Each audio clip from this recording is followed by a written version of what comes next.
Hey, welcome everybody to the 40 Finance channel. And it is a very, very interesting day in the stock market. Obviously, on Friday, it was all negative, right? It was the next bear leg going down.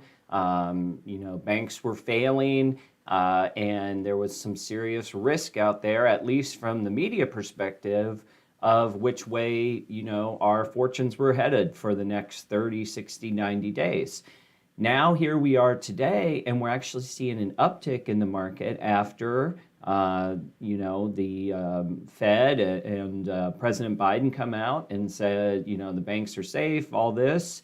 But what's very interesting, and the reason I hopped on live today, because I was sort of laughing to myself when I was going through the headlines. And we'll see how things turn out, but here's your 8:30 a.m. headline on CNBC: investors rush into bonds and gold in a flight to safety. And this was prior to the Biden press conference, where he comes out and sort of reassures the public. But, this is the story that was being sold on, let's just say, Thursday, Friday, and even this weekend to some degree. Like, get out of stocks, everything's risky, the house of cards is falling apart. Well, we cross over and look at the markets today, and this may not hold up all day, okay? And it may not hold up all week. We'll have to see. You do get a boost in gold, 2% as of today. NASDAQ composite, plus 1%. S&P, Dow Jones, up about 0.5%. So this is what's really happening, right? This is the ticker, and you see Bitcoin plus 17%, despite the fact that you could argue the banks that are most tied to Bitcoin have had the most problems. If you count Silvergate in there, and even Silicon Valley Bank, venture capital, I'm sure there's some ties to Bitcoin, underneath all the paperwork somewhere. And yet we see a huge boost to Bitcoin here. Let's look at some other headlines and compare those to reality. Treasury yields collapse as the 2-year erases 50 basis points, so more people buying bonds, right? So the tape does show that a lot of people are rushing into bonds as their yield has dropped. However, it's not a one-sided investment, all right? So if you take a look at things like Roku. All right, so Roku was actually involved with Silicon Valley Bank. Hey, Kevin Hawthorne, good to see you. And they had, let's see, it says it right here, reportedly among the most exposed customers as it held $487 million of deposits, 26% of Roku's cash holdings. All right, so, understandably, Roku stock is going to get dinged there. But what's interesting, if we look at Roku today, right now it's minus 0.25%. However, it has actually been up a couple times. Not by much, but over the break-even point. So if we go through the past, let's just call it 5 days, looks like it started 9:30 in the morning on an epic decline of minus 10%, and now it's bounced back even more. So a lot of these fears are not only subsiding, but you would figure in something like Roku's case that there's not really a ton of reason for it to bounce back, not this quickly to par. And now, even as I'm talking, it's headed towards the green level. You still don't have access to that money today. This is still a problem, but what you're seeing is people calling out bluffs left and right. Big money investors are calling out bluffs, and they're coming into the stock market. So while we see everyone say run to safety, the other thing that we see, and this is the QQQ top 50 off to the side, is some of the stocks that were beaten down are coming back to life. So you see, how about Google? It wasn't but 2 weeks ago people were talking about the end of Google and ChatGPT taking over, so on and so forth. Amazon, I just did a video about them. And Amazon, a lot of questions about consumer discretionary and how that's going to impact things. It's up 2% today. I think Bitcoin is the most hilarious one if you want to talk about headlines about a flight to safety. And that's not a knock on Bitcoin. Bitcoin intrigues me. I don't have a ton of money in it. I did have some money in Voyager, but that got taken away. We'll see if I ever get that back. Now that's a whole nother video for Voyager and Bitcoin. So the point here today, and the reason that I had to just jump online, was the way that these headlines try to predict a story, advertise the story as fact, right? Advertise the story in advance that the stock market is crashing. This is the worst crisis since XYZ. It's fear porn. And then when we get out here and the numbers actually settle, what is going on in the market is fundamentally different than what the headlines say. And I think, in my opinion, there's still a lot of the story that has to play out. But what I think most people overlook is the fact that, you're really playing a heads or tails game. Right now, the media is playing tails. They're playing, for sure things are going to go down, and there's little hope to be had. But there's the head side as well. That doesn't necessarily mean the stock market sets all-time new records, but it can go up from here.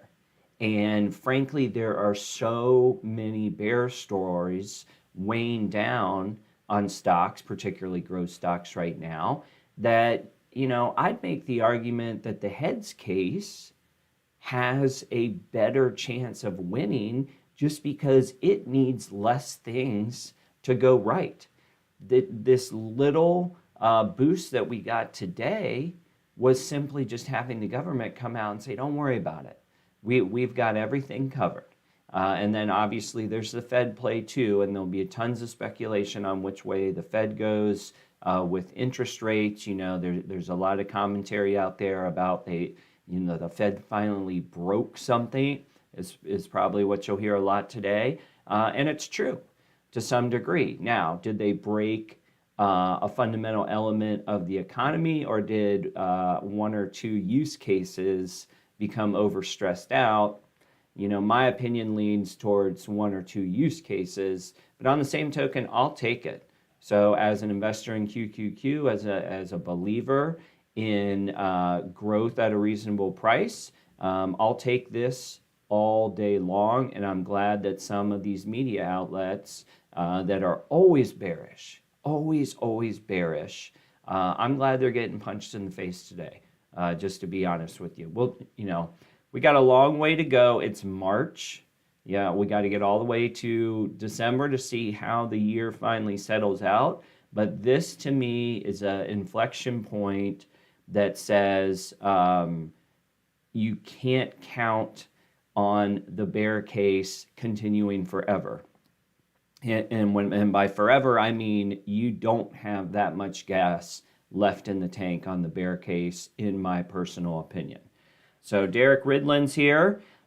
He's buying a house right now in Cincy. It's a nightmare. Well, hopefully, Derek, and I'm not, I'm assuming that interest rates are going down slightly, because if everybody's piling in, at least to these treasuries, like folks say, you should be able to see at least a small discount on your house interest rate. But congratulations to anyone who's navigating through this house world. I think you're making a good choice to purchase in this kind of cold weather in Cincinnati. We've talked about it on the show before. If you live in anything, a snow type environment, we get like 35-degree winters, a couple, big snowstorms a year, not too bad. But this is the time, January through February is the time to buy your house if you can handle it, because it's the worst market in Cincinnati. Nobody wants to flip houses during, first of all, the holidays, November, December, but I think that's nationwide. But then you get into January and February, nobody wants to buy a house because it sucks to move during that time. And also it doesn't align, if you have children, it doesn't align very well with the school calendar unless you're going to stay in the same neighborhood. So I think, Derek, if the market does turn around, particularly the housing market, you probably got yourself a discount just by buying in these crappy months when nobody else in Ohio wants to move. So zero inventory on the market, he says, put in an offer 26K over ask and didn't even get a call back. That's crazy. So where I live is a smaller community with like its own school system, fire system, all that stuff. And inventory is so low that, and these aren't big houses, right? I'm not the financial education channel, right? So these are, roughly $300,000 to $500,000 houses, depending, on where you go in the neighborhood. But long story short, a friend of mine, her mother owned a small Cape Cod house, and she was getting ready to move in because she's getting older. She's moving in with her daughter, and she put a price. She'd lived there for 10 years, so she put a price, and I want to say off the top of my head, it was $300,000, right, for just a basic Cape Cod. Nothing too special about it. They had 25 people lined up on the open house date, which is subsequently when it was going on the market. 25 people were lined up at the front door to submit offers, and ultimately she got plus 10, 15% on her asking price, with a line of people willing to pay cash, all those things. So and there's another, can I just say, that's another example of what you see on the media versus reality. So all you see on the media is real estate crash, nothing but negativity in the real estate market.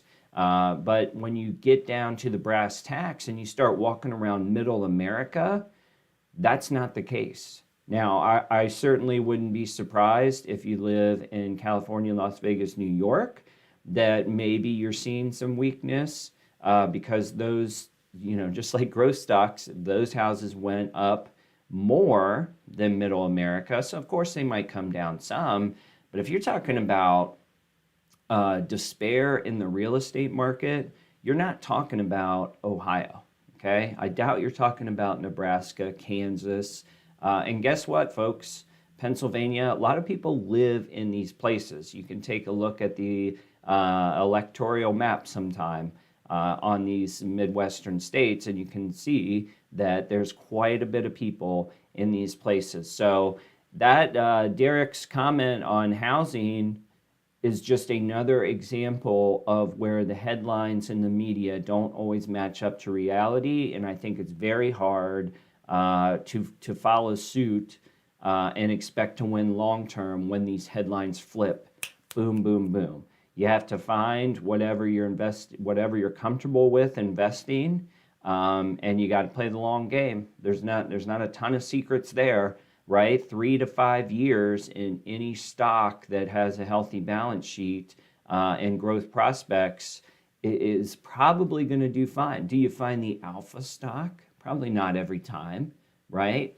Do you risk when you make that first buy that it could go down? Of course.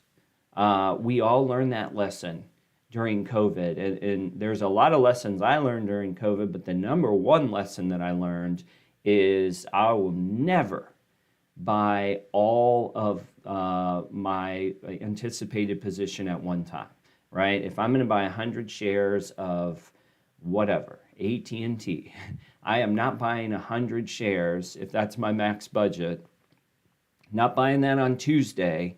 I will spread it out across time, right? 10 shares at a time. If you're buying 1,000 shares, if you're that lucky to have that much money, I would recommend considering buying maybe 100 shares at a time and peppering that out over a few weeks.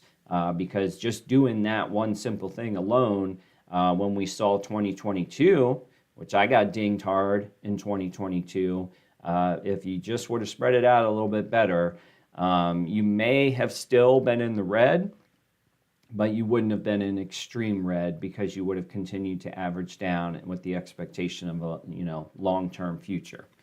So who else we got here? Danny says, I think it's a good time to buy a house before interest rates go down, maybe in 2024, and demand goes crazy. I agree with that. Also, you bring up a good point about interest rates going down.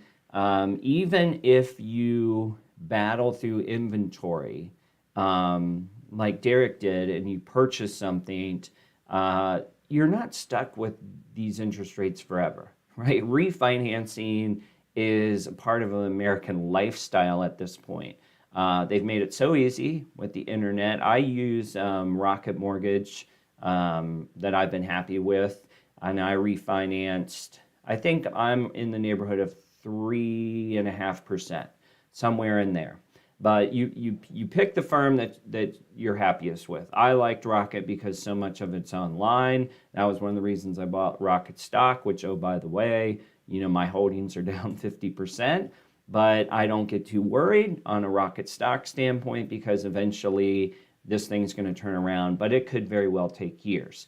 But bottom line, you line up with a lender that you are comfortable with. Obviously, you want to make sure that it's not a small lender because every time there's mortgage booms, there's mortgage busts, and who wants to go through that paperwork?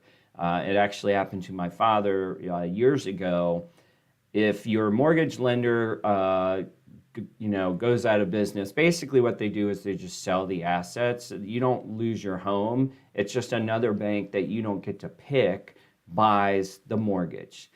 So in the example of, let's just say Rocket, if something were to happen to them and they were about to close up, they would sell all of the debt, all of the mortgages to, let's just say JP Morgan Chase for fun. I don't get to pick that, right? I just get transferred. You get a letter. Here you go. We're closing. We sold your mortgage to JP Morgan. Boom, boom.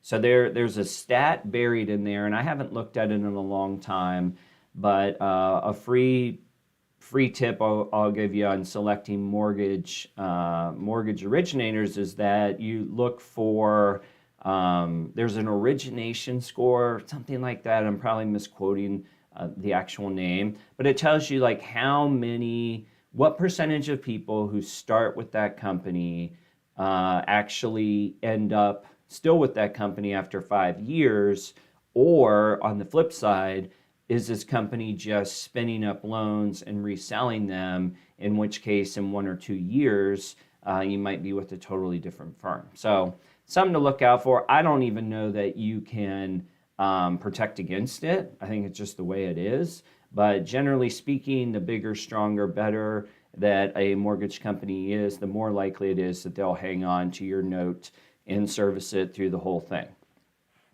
All right. So, and Derek says, Loveland, out there near Blue Ash to Goshen, 17 houses between 250 and 3. Yeah. And that's the thing that he says there, if you're not from Cincinnati, if you're going out quite a ways to find $250,000, okay? $250,000 house. And usually, what's nice about those areas is sometimes you can get a brand new house or just a couple years old. The negativity comes in though, because it's not an established community. And if it's a new house, you're buying a house that's based on a developer's price as opposed to the intrinsic value of a community. So for example, where I live, the community, most of the houses were built, or the community, maybe like 1940, 1950. So long track record, right? Long track record for the school system, long track record of solvency, established protocols, established land planning, which is huge. You don't really think about that, and there's not much you can do about it. But when you don't have the land and the zoning plan in place, This is a rare case, but you could have a McDonald's pop up right across the street from you, right? If the proper zoning codes aren't in place. And what happens is populations spin up in these newly built suburbs, and if they didn't do it right, all of a sudden a strip club opens up across the street, right? And these are extreme examples, but it can tank you. And then the other thing that happens much more commonly is you have the stress on a school system. So if a lot of suburbs are built in formerly farm areas, formerly agricultural areas, and there's a stress level what these existing schools can handle. And while they're getting more tax money come in on these new houses, they can't build up the school infrastructure fast enough. Okay, and so students and parents usually are the ones that take a hit. Sometimes you'll get in a situation where, let's just say, you're the first one out there, kindergarten's great, kids are having fun, and then by third grade they have 50 people in a classroom, right, which is suboptimal to say the least. Then the school district may say, we don't have any money to build a $20 million school or whatever schools cost nowadays. We don't have the buses, so we're cutting sports, we're cutting band, we're cutting all these things, and you get squeezed just because the infrastructure of the community is not there to build at the same pace. So while it's attractive to drive out 25 miles from the city center to a new suburb, and you see a brand new house, it's $250,000, and you think, okay, this is good, this is exciting compared to what we could get in the city. You probably have to dig a little deeper and make sure that there's a plan that scales with the community at the same time, because there are horror stories out there. And then, of course, some of the worst cases you'll see, out in, and this is probably 2008 or so, financial crisis. You go out to like some of these places in Las Vegas that built way ahead during the real estate boom bust. You paid your bills, nobody else did, and now you got vacant houses, vacant lots all over your neighborhood. Your neighborhood's dead, right? Your neighborhood's dead, and if it gets repurposed or redeveloped, you still face the likely scenario that it'll be redeveloped at prices much lower than what you paid. And that's what we got into in the financial crisis, housing crisis, is it was literally cheaper to walk away from your house, literally cheaper to take your stuff, just let the mortgage ride out, just go into bankruptcy because nobody's buying your house because it was overpriced to start with. And you're better off going to bankruptcy and give yourself a few years in court to get past that on your credit score. Why scramble to pay off a house that is underwater 50%, right? It's nuts. Crazy real estate stuff in there. Danny's in the Bay Area, and he wishes houses were $250. Man, nothing amuses me more. And he's talking about 3-bed, 2-bath house, about $750,000 to 1.25. And I'm not, super familiar with Bay Area real estate except what I see on TV. But every blue moon, I will kind of comb through just random zip codes on Zillow, and it's nuts. It is nuts. And I know that conceivably you make more money on the West Coast, that they've had, what might be a $500,000 job at Facebook or something like that is probably a $150,000 job here. But man, it is unbelievable, the small houses in tight neighborhoods for $1 million. So the bonus you get in Ohio has very little to do with the weather. But you do get a nice little chunk of a yard. Like I have a great backyard, fenced in backyard, dogs, kids, the whole nine. And the trade-off is, of course, that winters suck and summers are hot as crap. So, maybe the Bay Area is better. from a happiness standpoint, but I've lived in Ohio my whole life, so I don't know any different. And I know that when I retire, I'll go somewhere warmer, but I probably won't be the Bay Area with $1 million house, right? I'm probably on pace to one day retire with, and if we do sell our house, my wife and I, we'll get 2.5 times probably what we paid by that time, which is 10-ish years away.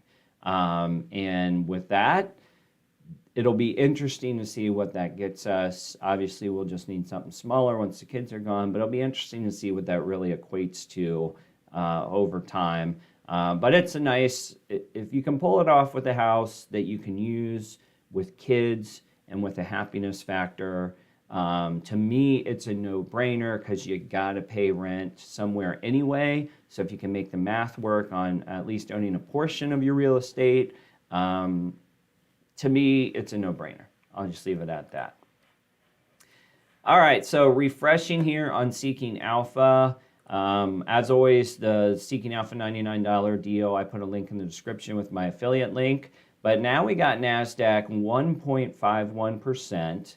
And let's take a look at what's going on in the Qs as far as the top stocks in the QQQ. We've got Apple +2. Actually, let's just sort it. Microsoft, Pepsi, Apple, Amazon, Google are all at the top of the list as far as changes for today. Okay, do we have any losers in the top 50? Tesla, minus 0.58%. There was a note here, I think I showed this for a second. Electric vehicles slump after Silicon Valley collapse adds to macro funding concerns. This was published today at 10:20, and it's obviously a call out to Tesla, Rivian, and at the time of the release, Tesla was minus 2%, and they listed a bunch of others as well. Let's see. Lightning Motors. Okay, I'm not super familiar with this one. This one is down 35%, but now I see it's a penny stock, so what can you really get out of that? I can say that since this article was written at minus 2%, you can see here that Tesla basically flat, so it's minus 0.5%. It'll be interesting to see how that goes. I'm racking my brain to really think about how Silicon Valley Bank really impacts the average United States consumer, right? Maybe on the Tesla front, because you probably need to be above average to purchase a Tesla and have a charging station and all those things. But in terms of, how about Disney World? Okay? In terms of going on the Disney vacation, does SVP impact the vast majority of people who are going to take a Disney World vacation? I don't think so. I would say zero impact on that front. And Disney's so big that even if they did have any kind of investment in this bank whatsoever, my assumption would be it's micro, at the micro level, right? So as much to do as we have here, I think if you pan out and think about the United States economy as a whole, this is probably nothing. I understand that there were concerns on Friday that this was just the first leg down, as other banks, you heard a lot of talk about regional banks going down. I'm not, we'll see what happens, but this is a different story than a world that most people live in.